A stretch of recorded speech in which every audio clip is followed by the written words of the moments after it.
کہ سن 47 میں یہ قائم ہوا ہے، اور پورے 9 مہینے بعد 14 اگست اور 13 مئی، 14 اگست سن 47 اور 13 مئی سن 48، پورے 9 مہینے بعد اسرائیل عالم وجود میں آ گیا۔ اللہ تعالیٰ نے اس عالمی بیماری، اس کے لیے جو علاج ہے وہ پہلے پیدا کیا ہے۔ جیسے کہ حدیث میں آتا ہے ما انزل اللہ من دائن الا انزل لہ دوان، اللہ تعالیٰ نے کوئی بیماری ایسی نہیں اتاری کہ جس کا علاج بھی نہ اتار دیا ہو۔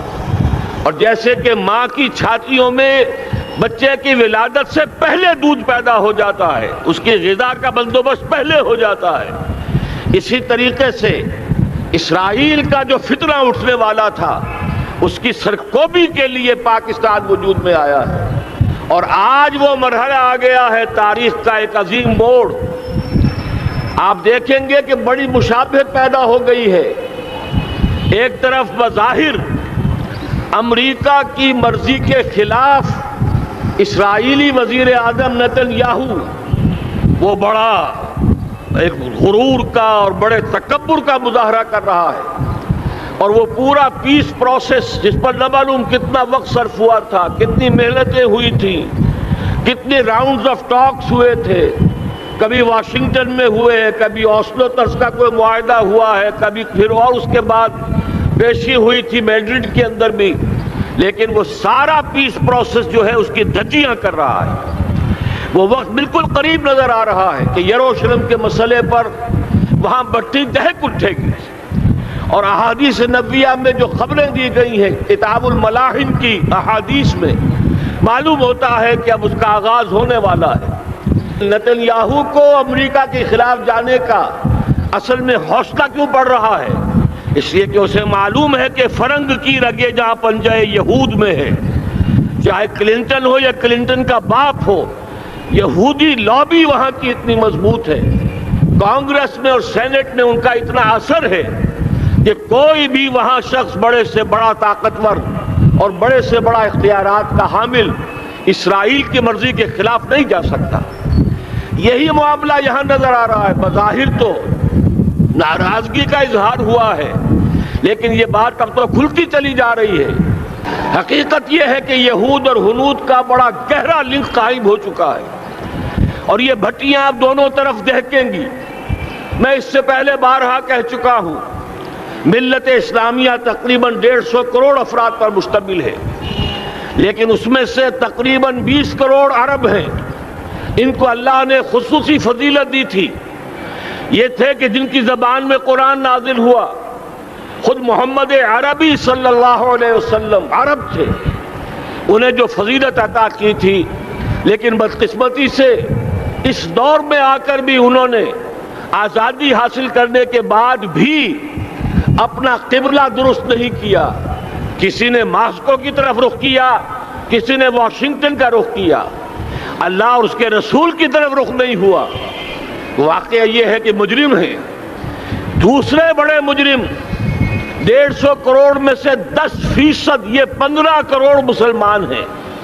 حالیہ جو سینسس ہمارا ہوا ہے اس کے بعد اندازہ ہو رہا ہے کہ یہاں کی آبادی 15 کروڑ ہو چکی ہے۔ 10% امت مسلمہ کا مسلمانان پاکستان ہے، اور یہ اس اعتبار سے کہ اسلام کے نام پر ملک بنا کر نصف صدی گزار چکے، لیکن یہاں پر اسلام کا بول بالا نہیں ہوا، کتاب و سنت کی بالادستی کر اعلان نہیں ہوا۔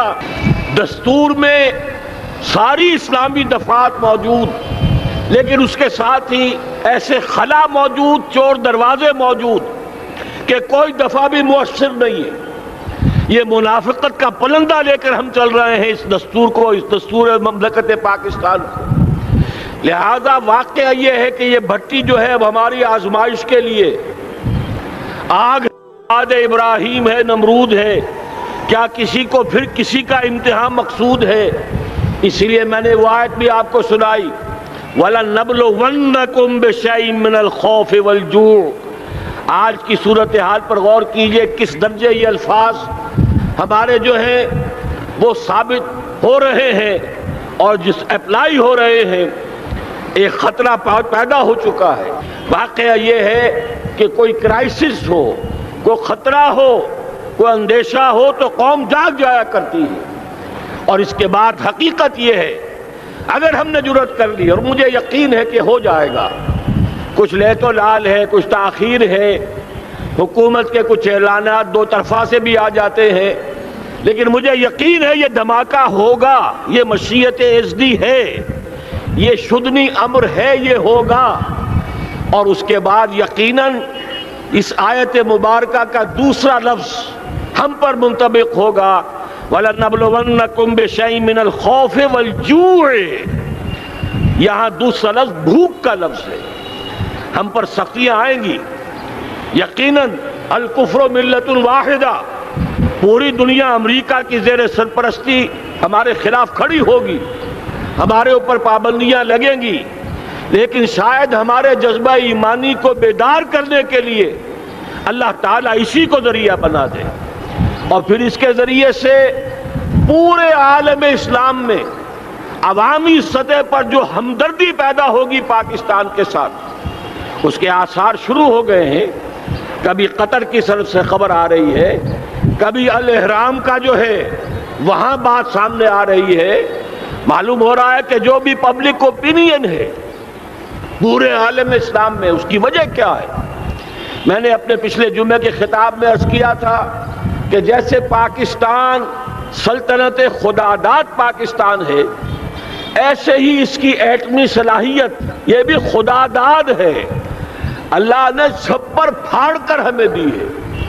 ایسا نہیں تھا کہ ہم نے لیبارٹریاں بنائی ہوں، ہمارے سینکڑوں اور ہزاروں سائنسدان ریسرچ میں لگے ہوئے ہوں، نہیں، اچانک اللہ تعالیٰ کی طرف سے ہمیں ایک نعمت غیر مترقبہ عطا ہو گئی ڈاکٹر عبدالقدیر کی شکل میں۔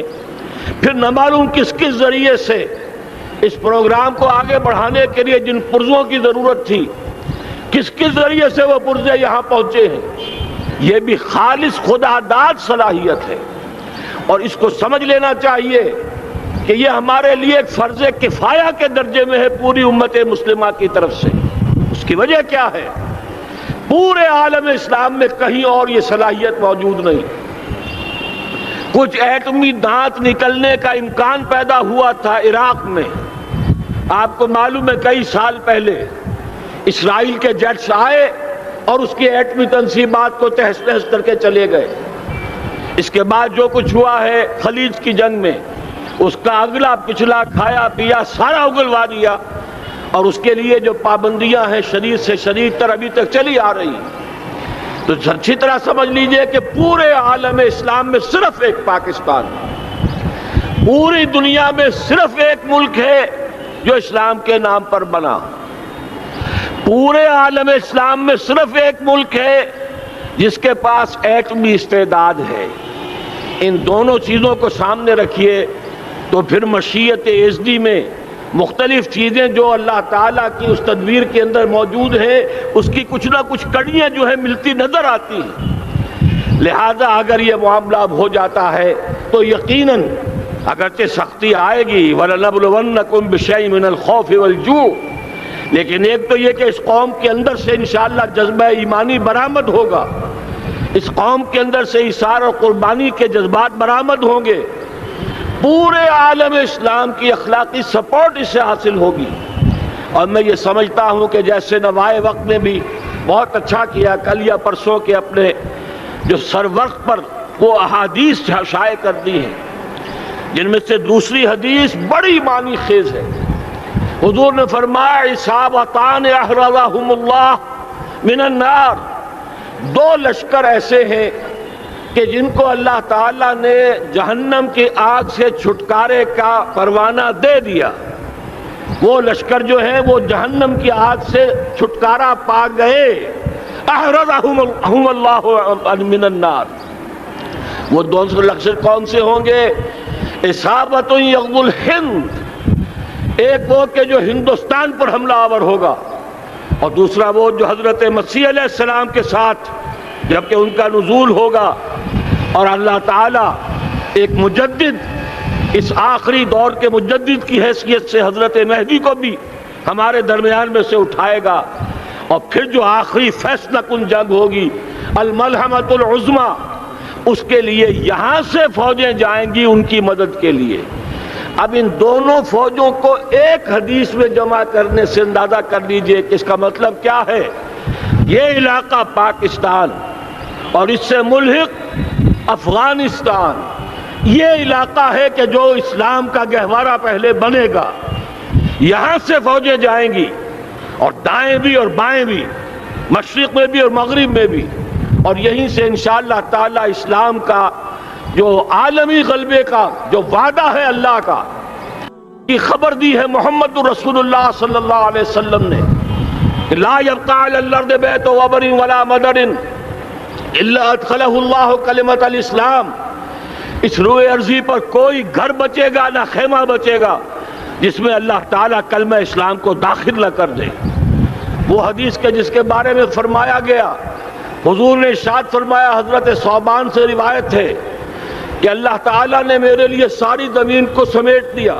ان اللہ زوالی الارض فرأیت مشارقها ومغاربها، میں نے اس زمین کے سارے مشرق دیکھ لیے، سارے مغرب دیکھ لیے، لیکن یہ جان لو ان امتی سیبلغ ملکها ما ذوی علی منها، میری امت کی حکومت ان تمام علاقوں پر قائم ہو کر رہے گی جو پوری زمین کو لپیٹ کر مجھے دکھا دیے گئے۔ یہ وعدہ پورا ہونا ہے، اور اس وعدے کا نقطہ آغاز یہی سرزمین، اور جیسا کہ ہمیں افغانستان میں آثار نظر آ رہے ہیں، ایک خالص دینی مذہبی حکومت قائم ہو چکی ہے۔ افغانستان کا 80% علاقہ امن کا گہوارہ بن چکا، علماء کی وہاں قیادت ہے اور حکومت ہے۔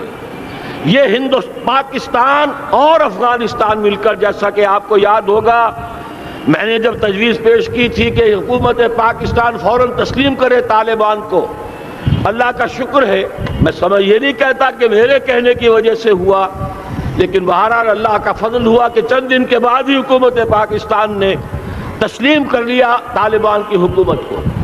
میری دوسری تجویز ابھی پینڈنگ ہے، پاکستان اور افغانستان کا کے درمیان کانفیڈریشن قائم کیا جائے۔ یہ ملک دونوں مل کر واقعتاً، کہ ایک نے واقعتاً 15 لاکھ سے زیادہ جانیں دے کر مرنا سیکھ لیا ہے، اور جو قوم مرنا سیکھ لے اسے کوئی مار نہیں سکتا، اسے کوئی شکست نہیں دے سکتا، اور ایک وہ قوم ہے پاکستان میں کہ جو 400 سال کی تجدیدی مسائی کے اثرات کی امین ہے۔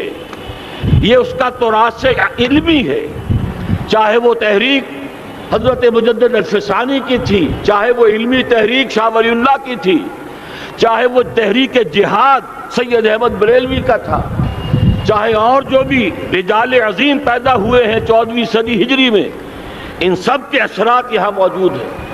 یہ چیزیں مل کر وہ طاقت بنے گی کہ یہاں سے اسلام پھر پھیلے گا، مشرق کی طرف بھی مغرب کی طرف بھی۔ اصابت تغزو الہند و اصابت مع عیسیٰ ابن مریم، یہ چیزیں جو ہونی ہیں الحمدللہ میں سمجھتا ہوں کہ اب تیزی کے ساتھ حالات اس رخ پر جا رہے ہیں۔ کہیں فرمایا ان ینصرکم اللہ فلا غالب لکم، اگر اللہ تمہاری مدد کرے تو کوئی تم پر غالب نہیں آ سکتا، وَإِن يَخْذُلْكُمْ، اور اگر خدا نہ خواستہ اللہ تعالیٰ ہی اپنی مدد تم سے کھینچ لے، واپس لے لے، سلب کر لے، ان یخذلکم، تمہیں چھوڑ دے، فمن ذا الذی ینصرکم من بعد، تو پھر کون ہے جو تمہاری مدد کر سکے گا۔ اس مرحلے پر سیاسی جماعتیں اپنے جو ان کا مزاج ہے اس کے مطابق چاہتی ہیں کہ کیپٹلائز کریں، پولیٹیکل مفادات حاصل کریں۔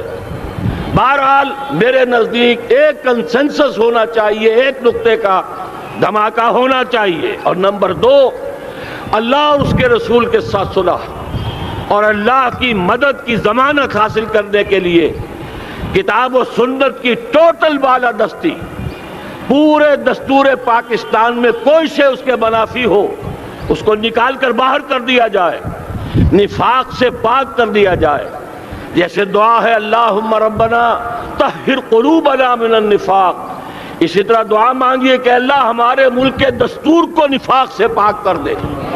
اور وہ ساری ترامیم جن کا کہ ہم نے ایک مہم بھی چلائی تھی، وہ ترامیم جس کا تقریباً وعدہ کیا تھا نواز شریف صاحب نے، جس کے لیے 2 مرتبہ ایک محفل میں کہا تھا راجہ ظفر الحق صاحب سے کہ راجہ صاحب پھر تیاری کیجئے اور دستور کی ترمیم کا بل تیار کیجئے، لیکن یہ کہ معلوم ہوتا ہے کوئی بڑا ہاتھ ایسا تھا جس نے روک دیا ہے۔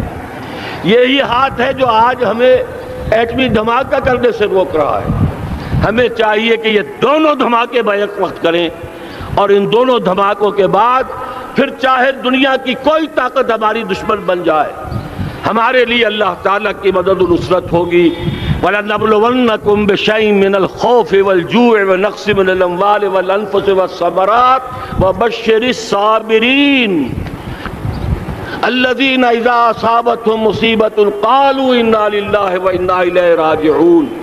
تو قوم انشاءاللہ تعالی، میں یہ سوچا کرتا تھا قوم مردہ ہے، بے حس ہو چکی ہے، دین سے عام طور پر بیزاری پیدا ہوتی جا رہی ہے، جو ہمارے دینی قیادت ہے اس سے بھی لوگوں کے اندر مایوسی پیدا ہو رہی ہے۔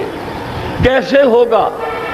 میں نے بارہا کہا، جب میں یہ شواہد دیکھتا ہوں جو حدیث میں ہے، جس کی خبریں دی گئی ہیں، 400 سال کی تاریخ دیکھتا ہوں تو مجھے پاکستان کا مستقبل بہت شاندار نظر آتا ہے۔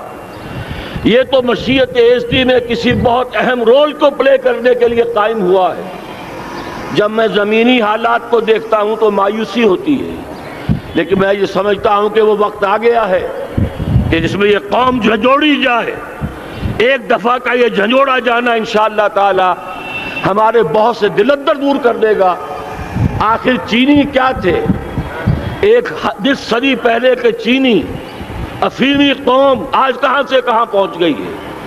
ہمارے اندر بھی چاہیے کہ اوپر راکھ ہے، اندر چنگاریاں ہیں، ان چنگاریوں کے بھڑکنے کا وقت آ گیا ہے، اور انشاءاللہ العزیز اسی ایٹمی دھماکے سے اس پورے عمل کا جو ہے آغاز ہو جائے گا، جس سے یہ سرزمین پاکستان اسلام کا گہوارہ بنے، اور پھر یہاں سے پوری دنیا میں اسلام کے غلبے کی جد و جہد کا آغاز کیا جائے۔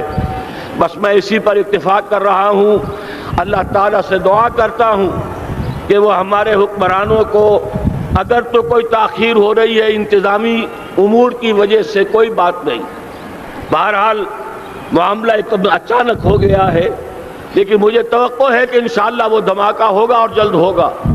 اگر کوئی تذبذب ہے تو ہم اللہ تعالیٰ سے دعا کریں گے وہ نواز شریف صاحب کے دل کو پھیر دے اور اس کے اندر استقامت پیدا کر دے، اور دوسرے یہاں کی سیاسی جماعتوں کو بھی یہ توفیق دے کہ کوئی اور سیاسی مسئلہ اس وقت نہ اٹھائیں۔